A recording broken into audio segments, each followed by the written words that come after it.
ট্রাম্পের নির্দেশে ইরানে মার্কিন ইসরায়েল যৌথ হামলার পর পুরো ইসরায়েলে জারি করা হয়েছে জরুরি অবস্থা। ইরানে হামলার পরপরই সকালে এই ঘোষণা দিয়েছে দেশটির প্রতিরক্ষামন্ত্রী। যে কোনো সময় ইরানের দিক থেকে বড় ধরনের হামলার আশঙ্কায় এই সতর্ক নেওয়া হয়েছে। এই মুহূর্তে ইসরায়েলের সব স্কুল, কলেজ, অফিস এবং দোকানপাট বন্ধ করে দেওয়া হয়েছে। সাধারণ মানুষকে বলা হয়েছে জরুরি কাজ ছাড়া ঘরের বাইরে না বের হতে। সারা দেশে সাইরেন বাজিয়ে জনগণকে সতর্ক থাকতে বলা হচ্ছে এবং নিরাপদ জায়গায় আশ্রয় নিতে বলা হয়েছে।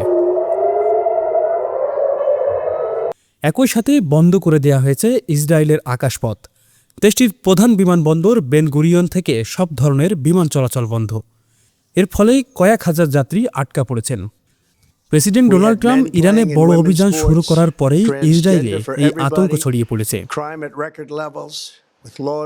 ইরান যে কোনো সময় পাল্টা মিসাইল হামলা করতে পারে এমন খবর পাওয়ার পরপরই পুরো ইসরায়েলকে কার্যত লকডাউন করা হয়েছে।